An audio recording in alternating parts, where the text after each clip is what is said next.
chegando, você que estava acompanhando nosso primeiro tema, né? Nossa primeira aula do Foca no Enem dessa edição 2023 na TV Ponta Negra. Agora tem mais aula aqui na internet com o professor Tony Medeiros, professor de Química, já está aqui comigo, né? A gente começou essa aula lá na TV e agora dá sequência aqui na internet também, Vamos lá, né? Vanessa. Vamos trazer mais dicas importantes para essa galera aí que está se preparando. Ó, fica de olho, viu? São dicas preciosas agora com o Tony Medeiros. Obrigado, vamos lá.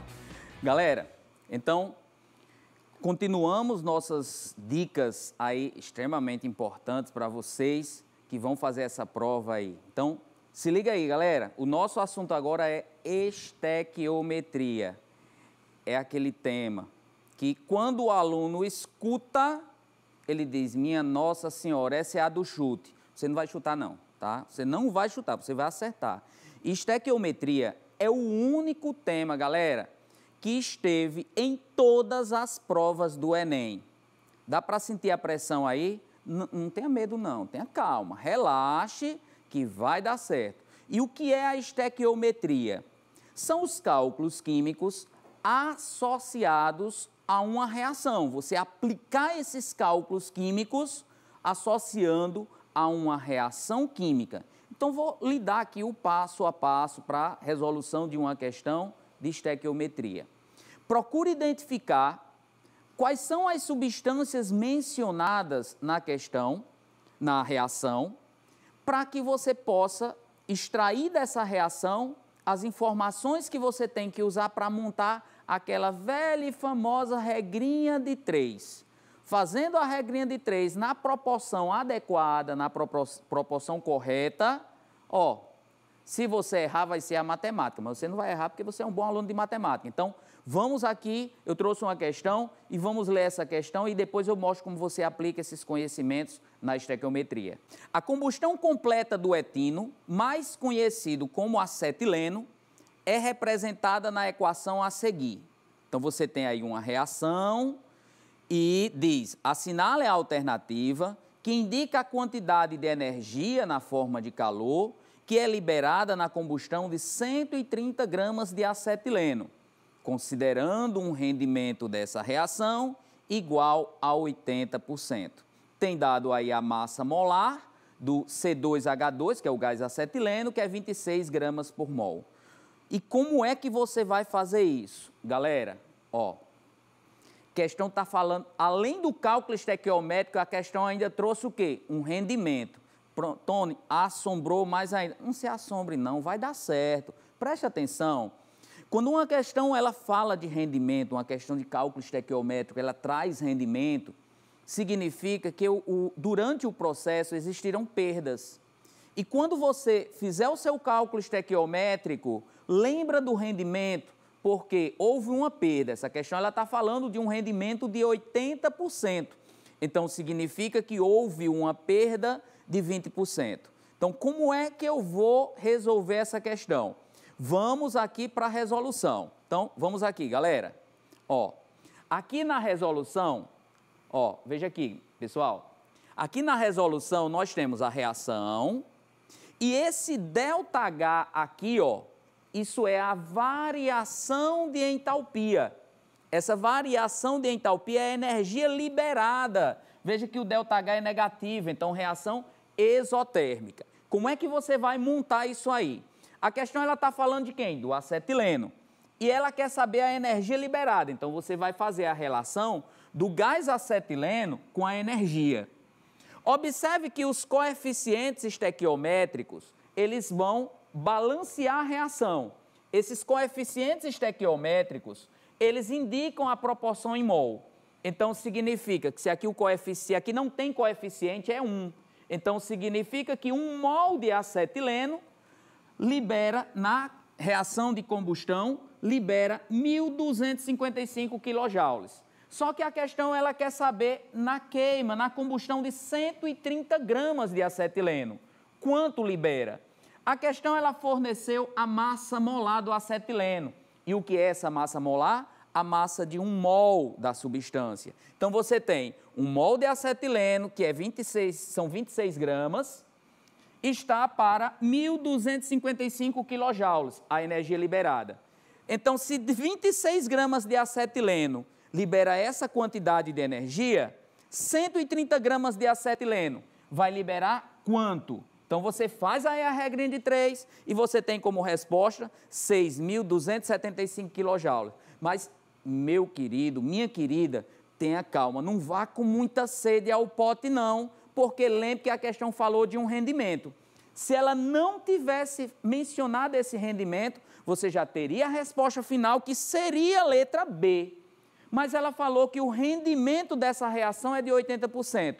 E aí o que você tem que fazer? Calcular quanto é 80% desses 6.275. Monta aquela velha tradicional regra de 3. 6.275 equivale a 100% e 80% equivale a quanto? E você vai obter como resposta 5.020 quilojoules, consequentemente, a alternativa letra C. Espero que você tenha aí lembrado um pouco do cálculo estequiométrico. Não é aquele assunto mais fácil do mundo, porque envolve cálculos, geralmente o aluno não tem muita afinidade com esses cálculos, tem quem não tem, mas espero que você se dê bem lá na questão de estequiometria, que com certeza vai estar. Nosso próximo tema será o quê? Funções orgânicas. Galera, é bem pouco provável que você abra a prova do Enem e não tenha uma questão que você precise do conhecimento de funções orgânicas.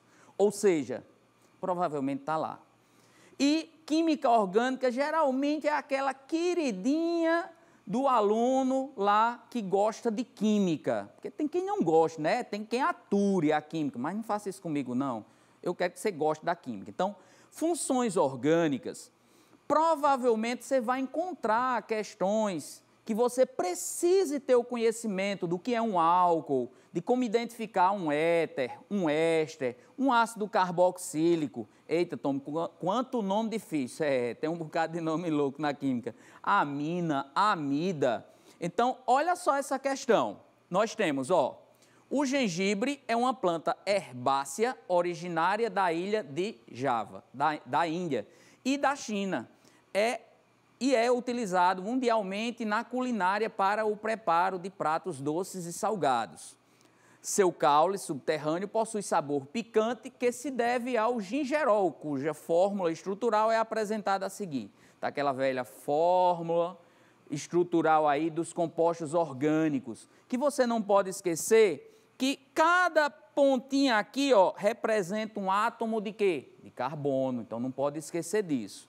Aí, onde aparecer um elemento diferente de carbono e hidrogênio, ali você tem uma função orgânica. E você tem que lembrar daquelas aulas que você memorizou aí, pelo menos, né? O ideal é que você tenha aprendido, mas se memorizou, está valendo.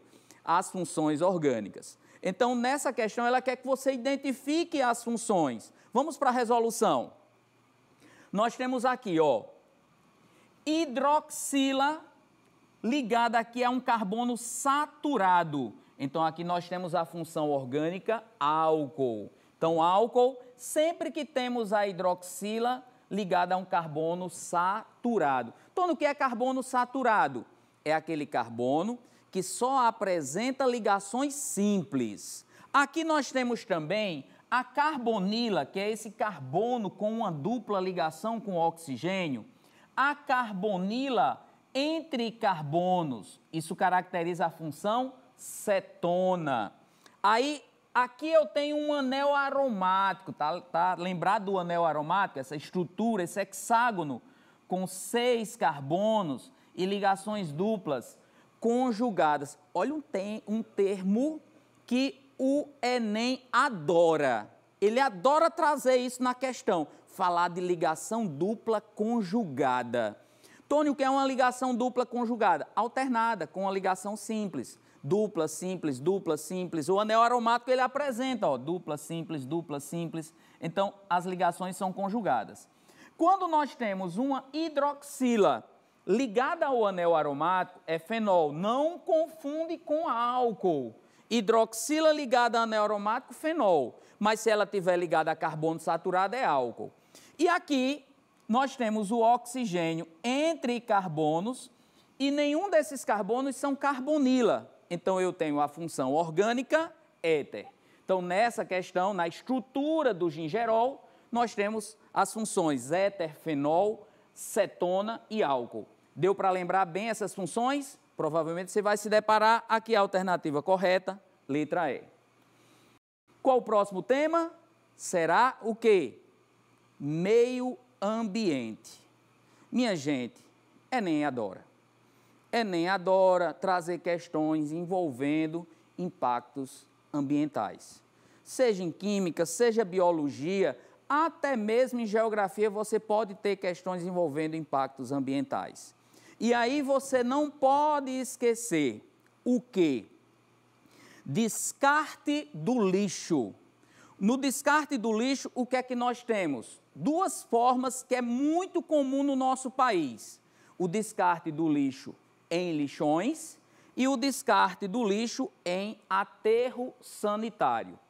E qual é a diferença? A pior forma que a gente pode dar de descarte ao lixo é o lixão. Por quê?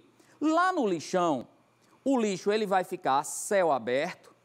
Esse lixo, ele vai ter pessoas em contato com ele, animais em contato com ele, porque, você sabe, pessoas vão catar ali o quê? Metal, garrafas, papelão e até mesmo alimento, né? Infelizmente acontece isso. Animais, aves, roedores, vão ter contato com esse lixo e esses animais e essas pessoas podem estar trazendo doenças para a população. Um outro problema do lixão é porque o solo ele não foi preparado para receber esse lixo. E aí o que é que acontece? Existe aquele líquido que escoa do lixo, de um odor bem desagradável, chamado de chorume. Esse chorume, quando ele vai escoando pelo lixo, ele vai entrando em contato aí com metais pesados, substâncias tóxicas, trazendo isso aí para onde? Para o solo. E quando ele infiltra o solo, geralmente lá nós temos um lençol freático. E esse lençol freático ele fica contaminado com o chorume, que muito provavelmente esse lençol freático ele vai ser utilizado para abastecer a população, trazendo uma água contaminada. Então, a pior forma de descarte que a gente pode dar ao lixo é o lixão. Para você ter uma ideia, mais de metade das cidades brasileiras, o descarte de lixo é lixão. A melhor forma que a gente pode dar de descarte ao lixo é o aterro sanitário. No aterro sanitário, o local ele foi projetado, preparado para receber o lixo. Significa que o solo ele foi impermeabilizado. Então ele recebeu uma manta para que o chorume não infiltre no solo. O lixo que é descartado no aterro, ele é encoberto por terra. Então significa que pessoas não vão ter contato com esse lixo, animais não vão ter contato com esse lixo. Então, você não tem infiltração do solo, não tem contaminação de lençol freático no aterro sanitário, por causa do solo que foi impermeabilizado, e você não tem pessoas entrando em contato com esse lixo, nem animais, porque o lixo está encoberto por terra. No aterro sanitário, geralmente, nós temos também uma estação de tratamento para o chorume. E aí, esse chorume é neutralizado e descartado no meio ambiente, sem causar danos, porque ele foi tratado para isso. E aí, um ponto muito importante que eu quero trazer para vocês. Todo lixo que é aterrado, precisam ser colocados canos nele. Por que esses canos? Porque aqui dentro eu vou ter lixo orgânico. E esse lixo orgânico, numa decomposição anaeróbia, produz um gás chamado de gás metano, o constituinte do biogás. E esse gás, se ele não escapar, se ele não for eliminado, isso vai gerar uma pressão alta aí dentro e o aterro vai explodir. E correndo o risco, como é um gás inflamável, o gás metano, de ocorrer uma explosão aí, seguida aí de combustão, de queima. Então, lembrar que todo lixo que é aterrado precisam ser colocados canos. E uma dica aí para vocês sobre o lixo hospitalar, que é um lixo muito perigoso, um lixo que tem material perfurante, tem material cortante, e esse lixo hospitalar tem partes aí de cirurgias, né, partes humanas. Então, esse lixo hospitalar, ele precisa passar por um processo de incineração, ou seja, ele precisa ser queimado. Se ligou no tema do lixo? Então, vamos aqui para a questão. Na questão, nós temos o lixão que recebia 130 toneladas de lixo e contaminava a região com seu chorume, líquido derivado da decomposição de compostos orgânicos, foi recuperado, transformando-se em um aterro sanitário controlado, mudando a qualidade de vida e a paisagem e proporcionando condições dignas de trabalho para os que dele subsistiam. Quais procedimentos técnicos tornam o aterro sanitário mais vantajoso que o lixão em relação à problemática abordada no texto? Então, vejam que uma questão que foi da prova do Enem, é bem comum questões de impactos ambientais, principalmente no tema lixo, relacionada aí ao lixão, relacionada aí ao aterro sanitário. Então, na resolução dessa questão, nós temos como alternativa correta, alternativa, letra C. O lixo orgânico e inorgânico, ele é encoberto, é o que acontece no aterro que eu disse para vocês, e o chorume canalizado para ser tratado e neutralizado. Então, vejam que a questão, ela traz tudo aquilo que eu mencionei para vocês. Então, é um tema que você não vai se equivocar, não vai perder, confie em você que vai dar certo. E mais um tema que nós temos aqui, combustíveis. Combustível, a gente tem os combustíveis fósseis e os biocombustíveis. Os combustíveis fósseis, os principais, o petróleo, o carvão mineral, o xisto betuminoso. Lembra do óleo de xisto? Vou comentar com vocês. Os biocombustíveis, nós temos o biodiesel, o bioetanol, popularmente conhecido como etanol, que a gente tanto usa e ainda na asepsia das mãos, limpeza das mãos, desse período de pandemia a gente usou bastante, mas esse bioetanol é o mesmo que é utilizado também como combustível de veículos. E o biogás. Comparando aqui os dois, olha só, os combustíveis fósseis, eles são combustíveis que formaram aí durante milhares de anos pela decomposição anaeróbia da matéria orgânica, principalmente o petróleo. O petróleo, galera, ele foi formado durante milhares de anos pela decomposição da matéria orgânica e gerou esse óleo, que é uma mistura de compostos que a gente chama de hidrocarbonetos. Então, não podemos esquecer que os hidrocarbonetos, falei no início da aula, são apolares. Se eles são apolares, eles têm afinidade com água? Nananina, não. Eles não têm afinidade com água. Por quê, galerinha? Porque a água é polar. Então, quando o petróleo ele vaza naqueles navios petroleiros, ele não dissolve na água. E ele é menos denso que a água. Significa que ele vai ficar na superfície sem afundar. Ah, lembra desse tema, galera? Densidade. A densidade, o que é mais denso, afunda. O que é menos denso, flutua, tá? O petróleo tem os hidrocarbonetos, que são menos densos que a água, e aí ele não afunda na água.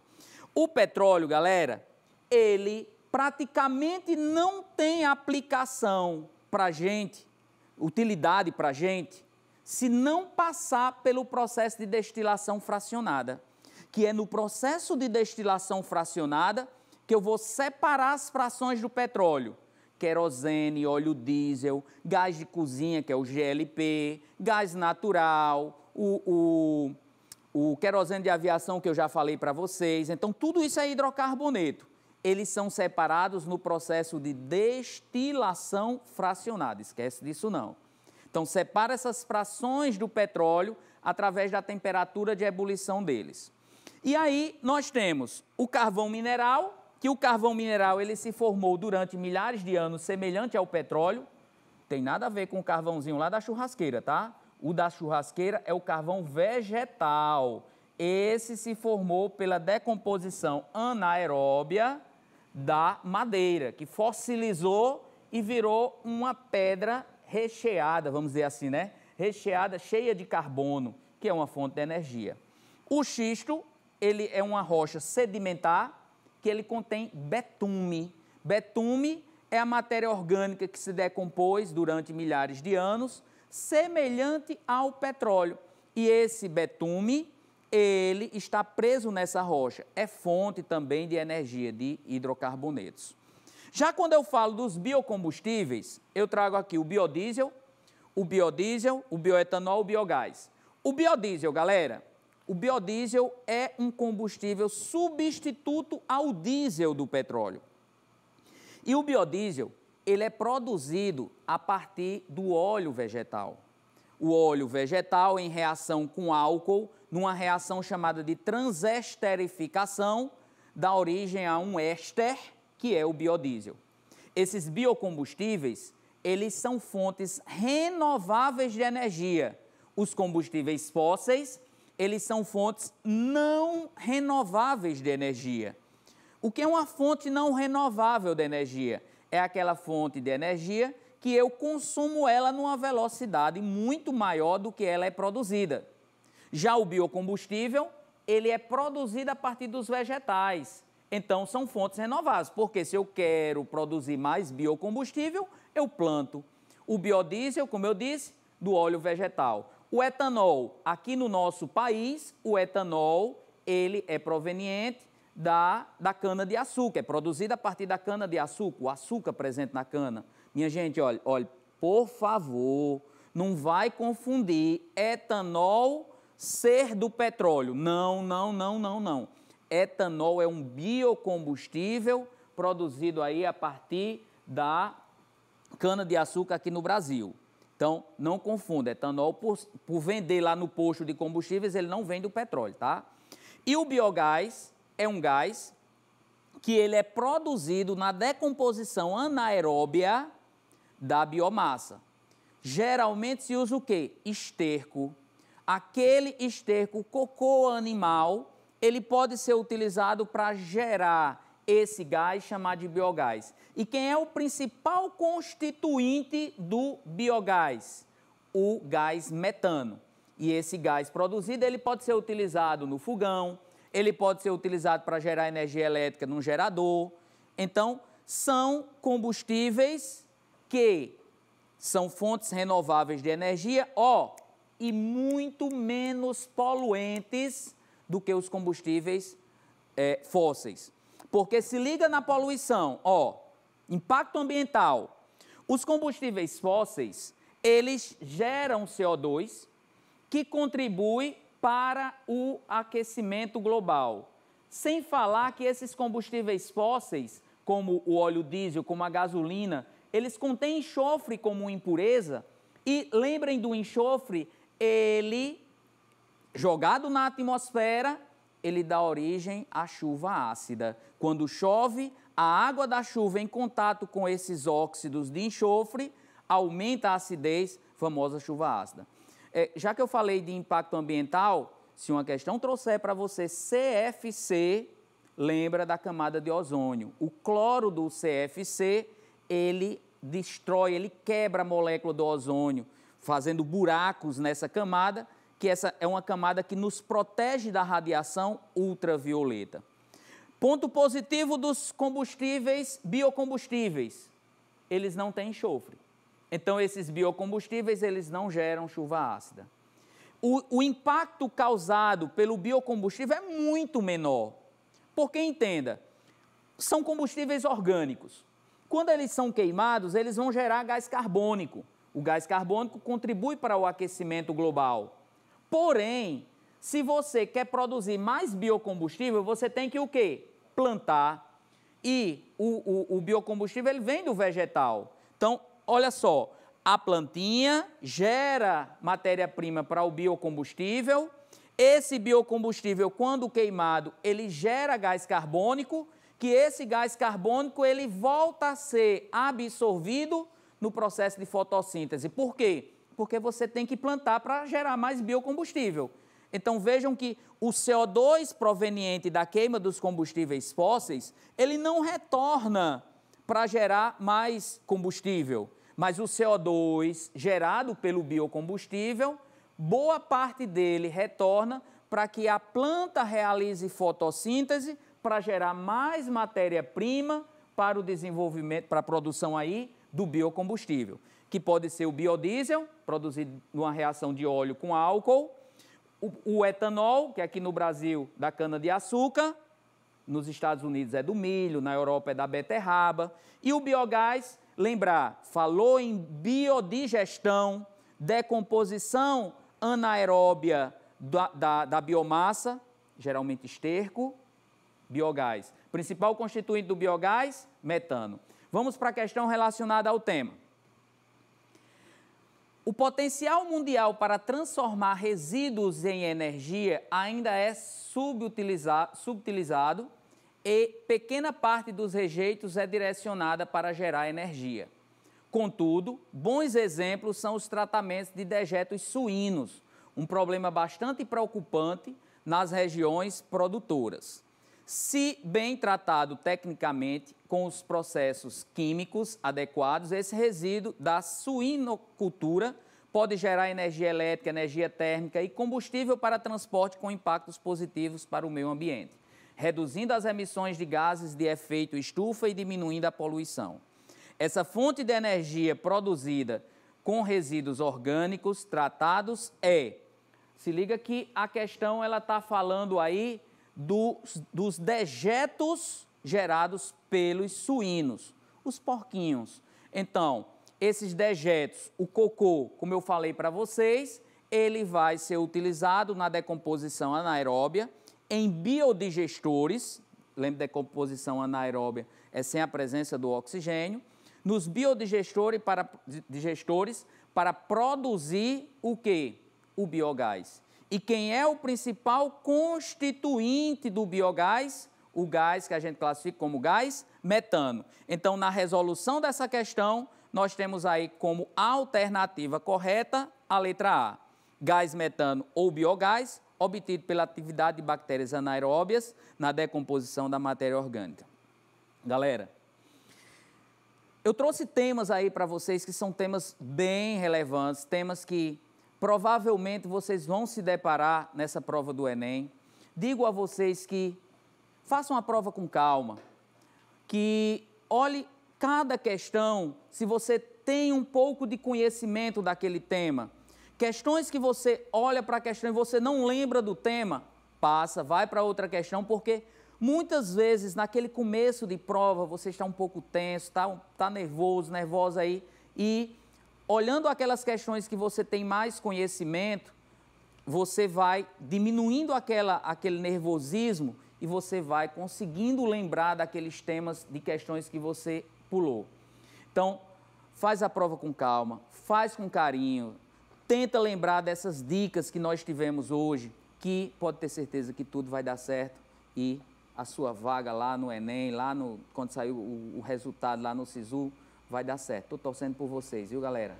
Que aula preciosa, viu, professor Tony Medeiros? Quero agradecer demais, dicas aí preciosas para você que estava nos acompanhando, né, durante toda essa aula. E, professor, você deu algumas dicas muito bacanas, mas aí surgiu uma dúvida simples, que eu acho que a dúvida pode ser uma dúvida também de quem está em casa, quem está estudando. Quando a gente vê uma questão muito longa, né, hoje em dia as provas do Enem, principalmente, trazem questões aí muito grandes, né? É importante começar a ler primeiro ali o questionamento, vai ali para as perguntas. Qual é a dica que o senhor dá nessa hora? Olha, o importante é você aplicar o que você já testou durante esse tempo de estudo. Tem alunos que gostam de olhar qual é o comando da questão, quando o tema é muito longo, olhar o comando para já ler o texto, já lembrando o que é que ela está querendo relacionar. E se você gosta de primeiro ler o texto para ir para o comando, então mantenha a sua estratégia, mas nunca deixar de ler o texto, porque a maioria das questões, a resolução, ela começa do que está sendo dito no texto, porque ele está direcionando a alternativa que você tem que identificar como correta na questão. Perfeito, tá aí, Tony Medeiros. Muito obrigada mais uma vez pela sua presença, pela sua participação aqui em mais uma edição do nosso Foca no Enem. E quando precisar, pode chamar. Perfeito. E olha, gente, nosso tempo na internet também acabou, mas lembrando que você pode rever esse conteúdo, compartilhar também nas redes sociais. Um excelente final de semana para você e a gente te espera no próximo programa. Tchau, tchau.